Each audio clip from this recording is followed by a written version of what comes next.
দুদক, দুর্নীতি দমন কমিশন। হাসিনা আমলে দেখতে দেখতে আমরা অভ্যস্ত হয়ে গেছিলাম। সবচেয়ে গৃহপালিত, সরকারি বলবো, সরকারের চেয়ে উপরে এটা এমন প্রতিষ্ঠানের নাম হলো দুদক, যেটা প্রধানমন্ত্রীর অধীনেও না। জাস্ট লাইক বিচার বিভাগ, যেরকম কোন দেশের বিচার বিভাগ সেই দেশের চিফ এক্সিকিউটিভ মানে প্রধানমন্ত্রী টাইপের পদের অধীনে থাকে না। হোল রাষ্ট্র তার সিম্বলিক ব্যাপারটা হয় রাষ্ট্র ইয়েকে দিয়ে, রাষ্ট্রপতিকে দিয়ে, আমাদের পলিটিক্যাল সিস্টেম অনুযায়ী। ফলে রাষ্ট্রপতির অধীনে অর্থাৎ জনগণের অধীনে হয় দুদক টাইপের প্রতিষ্ঠান। দুদক সেই ধরনের একটা প্রতিষ্ঠান যে এক্সিকিউটিভ প্রধানমন্ত্রী নিয়োগ দেন না, এটা রাষ্ট্রপতির মাধ্যমে নিয়োগ দিতে হয়। হাসিনা আমাদের দুদককে মনে হতো সবচেয়ে গৃহপালিত প্রাণী, যে কোনো কাউকে দুদকের চেয়ারম্যান মেম্বার বানাতে, এটা কোনো ব্যাপার না। কাল থেকে আপনি দুদকের চেয়ারম্যান যান, আবার পরশুদিন থেকে না আপনি পদত্যাগ করছেন যান। এগুলা হলো রুটিন। গত 16-17 বছর এগুলা দেখে আমরা অভ্যস্ত। আর ততোধিক বিস্ময়কর ঘটনা হইল এই আগস্টের পরে, 24 আগস্টের পরে দেখা গেল প্রথম 6 মাস, কমপক্ষে আরো বেশি হইতে পারে, দুদকের কেউ নাই। দুদকের কেউ নাই মানে দুদকের দু ধরনের লোক থাকে। যেহেতু এটা একটা অন্য সব সেক্রেটারিয়েটের, আমাদের সচিবালয়ের কাজ কারবারের লোক একটা, ফলে সেখানে এক ধরনের সচিবালয় বলে একটা শাখা থাকে। সচিব বা সচিবালয় মন্ত্রণালয়ের, রমনার মন্ত্রণালয়ের ভিতরে যেমন থাকে, এরকম একটা না একটা তাদের ভিতরেও একটা সচিবালয় থাকে। ঠিক যেমন নির্বাচন কমিশনের একটা সচিবালয় আছে।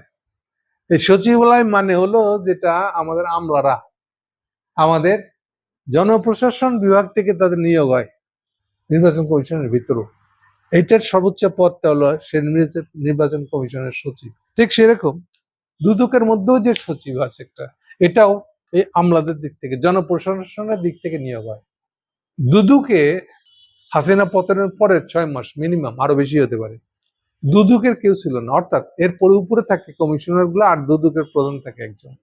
কোন কমিশনার, কোন প্রধান কেউ ছিল না। এমনকি সেই সূত্র ধরে এর চেয়েও বড় তামাশার ঘটনা হলো, তারেক সরকারের বয়স হয়ে গেছে 6 মাস, এখনো পর্যন্ত তারেক রহমান দুদকের কমিশনার কে হবে, প্রধান কে হবে, ফাঁকা। দুদকের ভিতরে এখন সর্বোচ্চ পদের লোকটার নাম হলো সচিবালয়। তাদের দুদকের একটা সচিবালয় আছে, অফিসিয়াল রেকর্ড রাখা যায় তার কাজ, কোনো সিদ্ধান্ত নেওয়াটা তার কাজ নেই। ট্র্যাজেডি তারেক রহমানের অ্যানাদার ওয়ান অফ দা অযোগ্যতা, সিদ্ধান্তহীনতা, না জানি বাপু কি করছে, কি করে হালাই, আচ্ছা থাক পরে দেখ পানি, এই করে করে এটা চলতেছে। যে কথা বলতেছে না, এটা হলো এই কালের ফেনোমেনা। হাসিনা আমলে যাকে খুশি তাকে দিয়ে সকাল বিকাল বদলে দেওয়া যেত। নির্বাচন কমিশনার যেমন সকাল বিকাল বদলে দেওয়া যেত ইচ্ছে করলে, দুদকও সেরকম ছিল। আমরা এগুলো দেখে অভ্যস্ত 16 বছর। এই আমলের ফেনোমেনা হইলো উল্টা, দুদকে কমিশনার নিয়োগ দেওয়া, ভাই ভাই ভাই মাফ করেন। ইউনিট সরকারের আমলে একই অবস্থা হয়েছে। শুরুর দিকে এটা সেনা প্রধানের কন্ট্রোলে ছিল, তিনি করেন নাই।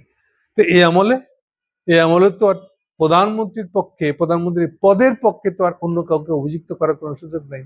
আপনি উদ্যোগ নেন না কেন? না, আপনি নিয়োগ দেন না, আপনি প্রেসিডেন্টের কাছে ফাইলটা পাঠান, প্রেসিডেন্ট নিজের নামে জারি করে, এই হচ্ছে সিস্টেম, নিজের হুকুমে জারি করে। তাহলে এই সরকারের আমলেও দুদকের কেউ ছিল না, পদগুলো খালি। সম্প্রতি 1 সপ্তাহ হয়েছে বোধহয় দুদকের একজন চেয়ারম্যান নিয়োগ হয়েছে। আজকের আলোচনাটা এই চেয়ারম্যান নিয়োগ দিয়ে। এখানে পুরনো এক হাইকোর্টের বিচারককে, একেএম আসাদুজ্জামান, তাকে নিয়োগ দেওয়া হয়েছে। সমস্যা কি? সমস্যাটা হলো, যে কোনো এক্স জাজ যে একবার হাইকোর্টে ঢুকে যায়, হাইকোর্টে ঢুকে যায় মানে হাইকোর্টের উপরে আবার একটা আপিল কোর্ট আছে, যেটাকে আমরা সব মিলে সুপ্রিম কোর্ট বলি। হাইকোর্ট সুপ্রিম কোর্ট মিলে, হাইকোর্ট আপিল কোর্ট মিললে এটাকে বলি আমরা সুপ্রিম কোর্ট। এর নিচে আছে আমাদের প্রত্যেক ডিস্ট্রিক্টের একটা হেড, যেটাকে জজ কোর্ট বলি আমরা। তাহলে সুপ্রিম কোর্টের কোন বিচারককে তার চাকরির শেষে কোন সরকারি কাজে নিয়োগ দেওয়ার বাধা আছে আনুষ্ঠানিক। কেন? আলাদা রাখার জন্য। আপনি ভাই আপনার চাকরি জীবনে বুঝছেন, ভাই ভাই এই এই রায়গুলো আমার পক্ষে দিয়ে না, তাহলে এবার চাকরি যখন শেষ হবে আপনাকে কিন্তু আমি ওই পোস্টে রাখবো, বুঝছেন নি? এই টাইপের কোনো যত আন্ডারহ্যান্ড ডিলিং না হয়, বিচার বিভাগকে যেন নিরপেক্ষই রাখা যায়, এ যেন কোনোভাবেই না মিলে যায় এক্সিকিউটিভ ব্রাঞ্চের সাথে, সরকারের নির্বাহী বিভাগের সাথে, সরকারের ক্ষমতার বিভাগের সাথে যেন এর সম্পর্ক না থাকে কোনো, সেই জন্য এই বাধাটা দেওয়া আছে। একমাত্র এক্সেপশনাল কিছু আছে, তাও সেটা সাবধান করে দেওয়া আছে। ওই আইন কমিশন নামে একটা জায়গা আছে, ওইখানে ঢুকাই দেয়, ওইখানে ঢুকা রাখছিল খায়রুল হককে সারা বছর, পুরো হাসিনার আমলটা উনি ওখানে খালি পয়সা কামাইছে। এমনিতে তো ওপেন হাসিনা আমল থেকে 13 লাখ টাকা নিয়েছিল হাসিনা, আবার এটা তারা টান টান মন্ত্রণালয়ের টাকা করে দিয়ে দিচ্ছে। তারেক রহমান এই কাজটা করে কি ঠিক হয়েছে? যেখানে এক্সিকিউটিভ ব্রাঞ্চে, এটা হাসিনা যুগ শেষ হয়েছে, আমরা অনেক বাজে কাজ করছি আগের জীবনে, রাজনৈতিক দলে অথবা ক্ষমতাসীন সরকারে না বুঝে করছি, দলবাজিতে করছি, এগুলো কি আমরা এখনই চালাবো? এখনো কি আর একটা দলবাজির জীবন শুরু করব? কতবার যে আমি এটা নিয়ে তারেক রহমানকে সাবধান করেছি, কতবার লিখে কথা বলছি যে কেন এগুলো ত্যাগ করতে হবে। দলবাজি দিয়ে কোনো লাভ হয় নাই, দলবাজি আরেক দলবাজি ডেকে নিয়ে আসে। আপনার দল ক্ষমতায় আছে, আপনি দলবাজি করছেন, আরেকটা দল ক্ষমতায় আসবে, সেও দলবাজি করবে, মাঝখান থেকে লাভ হবে ওই আমলাদের। জনপ্রশাসন মন্ত্রণালয় থেকে যাদের নিয়োগ দেওয়া হবে, লাভালাভটা হবে তাদের।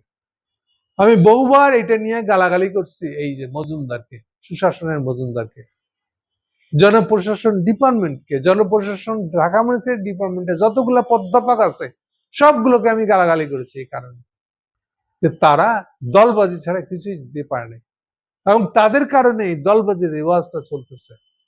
এরপরেও তারেক রহমান ক্ষমতার প্রথম 3 মাসে হিউজ দলবাজি করছে। একটা তো করছেন চাঁদাবাজি করছেন, আমি ওটা প্রসঙ্গ তুলছি না, দলবাজি স্পেসিফিক্যালি প্রথম দলবাজি করছেন, আবার এই বিশ্ববিদ্যালয়ের সাদা দল না নীল দল নিয়ে আবার দল করতে গেছেন। উনার আমলে এটাকে আবার একটা কায়দা দিয়েছেন, সাদা দল নীল দল না, জাতীয়তাবাদী দল, আমরা জাতীয়তাবাদী ফোরাম, তখনও সাবধান করেছে দলবাজির রেওয়াজ আরেকবার চালু করেন না। আমরা অতিষ্ঠ হয়ে গেছি হাসিনার দলবাজির। এই যে এখন কি হয়েছে দেখেন, 70-এর উপরে ঢাকা ইউনিভার্সিটির প্রফেসরকে এখন লিস্ট করে বাদ দিতে হচ্ছে আপনাদেরকে। তারা এত বেপরোয়া ভাবে ইউনিভার্সিটির দখল পর্যন্ত করতে গেছে। মানে কোনটা যে দল আর কোনটা যে আওয়ামী লীগ, কোনটা যে সরকার, কোনটা যে সরকারের জামাতের সম্পত্তি দখল করতে যাওয়া, কিছু বাদ রাখেন নাই, সবকিছুর ভিতরে আপনারা ঢুকে গেছেন। ইন্ডিয়ান রাষ্ট্রদূতকে ডেকে নিয়ে এসে ইন্ডিয়ান জাতীয় সঙ্গীত বাজানো হইতেছে সিনেটের মিটিং এ, এরকম ঘটনা ঘটছে। ওখানে আবার বসে আছে এক মেজর জেনারেল, সে এখন পলায় ইন্ডিয়া আছে, এগুলাও ঘটছে। এই ইউনিভার্সিটির মাস্টাররা করছে। দলবাজির এর চেয়ে চরম রূপ আর কি দেখতে বাকি আছে আমাদের? আপনি তারেক রহমান আবার এই জাতীয়তাবাদী ফোরাম নামে আপনিও দলবাজি করতেছেন, এইটা দিয়ে আপনাকে সাবধান করেছিলেন। এরপরে মাঝে কিছুদিন দম ধরছিলেন, আবার এই দুদুকের নিয়োগ দিতে গিয়ে আপনি আবার সেই দলবাজিতে ঢুকে যাচ্ছেন। আপনি অ্যাটলিস্ট নতুন নিয়মটা শুরু করবেন তো নাকি? আর এটা ধরে নিচ্ছেন কেন যে আপনি এখন একটা হাসিনার মতো 16 বছর চালাইবেন এটা? নাকি আপনি একটা এমন একটা সিস্টেম গড়ে তুলবেন যে আপনার পরে যে ক্ষমতা আসবে সে চাইলেও যেন ওই পুরানা দলবাজির রেওয়াজ, একে তাকে নিয়োগ দেওয়া, দলের লক্ষ্যই ভালো হবে, দলের লোক কি আপনার পক্ষে কাজ করবে, জাতীয়তাবাদী হলেই সে আমার কাজ। আচ্ছা, লোকটাকে জাতীয়তাবাদী, লোকটাকে বিএনপি মনা, এই বিচার করে আপনি ওকে নিয়োগ দিতে হবে, এগুলো ছাড়েন, এগুলো যথেষ্ট হয়েছে। বাংলাদেশে এখনো আক্কেল হয় নাই। বিএনপি আমলে বিএনপির দলবাজি, আওয়ামী লীগ আমলে আওয়ামী লীগ যে চরমে দেখাইছে দলবাজি, এরপরেও কি বিএনপির আক্কেল হবে না? আপনার এরপরেও আবার দুদুকে নিয়োগ দিচ্ছেন এরকম ভাবে। এই যে সমস্যাটা, বাংলাদেশের রাষ্ট্রপতি কে হবে সেই ব্যাপারে তারেক রহমান যে মির্জা ফখরুলকে দিবে, এটা আমি জানতাম এই জন্য না আমি গণক, জানতাম এই জন্য প্রেসিডেন্ট পদটা ঝামেলা আছে। একটা ঝামেলা হলো এই, সে যদি প্রাইম মিনিস্টারের অনুগত না থাকে, সে দেশের ভিতরে আরেক দলের কাছে বিক্রি হয়ে যাবে। এককালে শেখের আমলে ওই যে সংসদের মধ্যে কে কার মাথায় লাঠি বাড়ি, চেয়ার ছুঁড়ে, চেয়ার ভাঙা চেয়ার দিয়ে মাইরে মাথা পাঠাই দিয়েছে। দক্ষিণ কোরিয়ার সংসদে 2 পার্লামেন্টারিয়ান মারামারি করতেছে। এগুলো যদি বাংলাদেশে ফেরত আনতে না চান, তাহলে প্রেসিডেন্টের অনুগত, প্রেসিডেন্ট যেন অনুগত থাকে প্রাইম মিনিস্টার, এখনকার ক্ষমতার যে স্ট্রাকচার তাতে। আমরা এখনো এত ভালো লোক হয়ে যাই নাই। এর উপরে আবার বিদেশে ইনফ্লুয়েন্স আছে, যেখানে যে কেউ একটা বিদেশি, একটা আমেরিকানরা চাইলেই বাংলাদেশে কু করতে পারে, কু করে ক্ষমতা নিয়ে ইন্ডিয়াকে দিয়ে দিতে পারে। এরকম একটা অবস্থায় আছে বাংলাদেশ, এমন একটা রাষ্ট্র বাংলাদেশ। এটা আইন কানুন দিয়ে ঠিক করা যাবে না, প্র্যাকটিস দিয়ে ঠিক করতে হবে, অভ্যাস, চর্চা, যেখানে বাংলাদেশের দরকার একটা ফেয়ার চর্চা। এরকম একটা অবস্থা আমরা আছি। সেখানে আমি এটুকু এগ্রি করি যে আপনারা একটা অনুগত প্রেসিডেন্ট ছাড়া তাকে প্রেসিডেন্ট বানানো ভুল হবে। এই মুহূর্তে যেমন ধরেন হাফিজ প্রেসিডেন্ট হিসেবে, পার্লামেন্ট স্পিকার হিসেবে খুবই ভালো করছে। আমি সারা জীবনে হাফিজ সম্পর্কে আমার ধারণা পুরো উল্টা, এটা যথেষ্ট ভালো রোলটা সে প্লে করতেছে। আমার খালি মনে হচ্ছে পারছে এই জন্য, একটা মিলিটারি ট্রেনিং আছে লোকটা, এই জন্য পারতেছে, বুদ্ধিমানের মতো কাজ করতেছে। কিন্তু আমি মনে করি তাকে যদি প্রেসিডেন্ট করতে, এটা ভুল হতো। এই যে স্বাধীন চেতা প্রেসিডেন্ট হওয়ার মতন অবস্থা বাংলাদেশের কনস্টিটিউশনে, বাংলাদেশের রাজনৈতিক অভ্যাসে এখনো আসেনি। কিন্তু তার মানে এই না যে আপনি এখন আবার জাতীয়তাবাদী ফেরত আনবেন। দুদকের প্রধান কে আনবে না আপনার দলের অনুগত, আপনার অনুগত? আচ্ছা, অনুগত না হয় করলেন, এটা অ্যাটলিস্ট গোপনে করেন। প্রকাশ্যে যেখানে কোন কোন ধরনের লোক নিয়োগ বাতিল করা আছে, নিষিদ্ধ করা আছে, আপনি সেই নিয়ম মানবেন না? হাইকোর্ট এন্ড অ্যাবাভ এই লোকগুলারকে সরকারি চাকরিতে আরেকবার নিয়োগ দেওয়াটা নিষেধ, সব দেশে নিষেধ। ইভেন মোদি একটা শয়তানি করছে, চিফ জাস্টিসকে নিয়ে যে আবার রাজ্যসভার মেম্বার বানিয়ে দিচ্ছে। সার কথা যেটা বলতেছিলাম, তারেক রহমানের পক্ষে যার উপর আমরা দলবাজি আছে, যার উপর আমার দলের লোক, জাতীয়তাবাদী লোককে দিতে হবে, এগুলো ছাড়েন, নর্মাল লোককে দেন। এটা দিলে আরেকবার দলবাজির ব্যবস্থা শুরু হয়ে যাবে। হাসিনার আমলে দুদুক বানায় ফেলেন না। এই ধরনের দুদুক আপনার আমার বাংলাদেশের কোনো কাজে লাগবে না, আপনারও কোনো কাজে লাগবে না। দয়া করে যেটা আইনে ভাবে নিষেধ করা আছে, আপনি সেরকম ধরনের কাজ একটা শুরু করেন না। দুদুকের এই নিয়োগ অবিলম্বে প্রত্যাহার করেন। Thank you.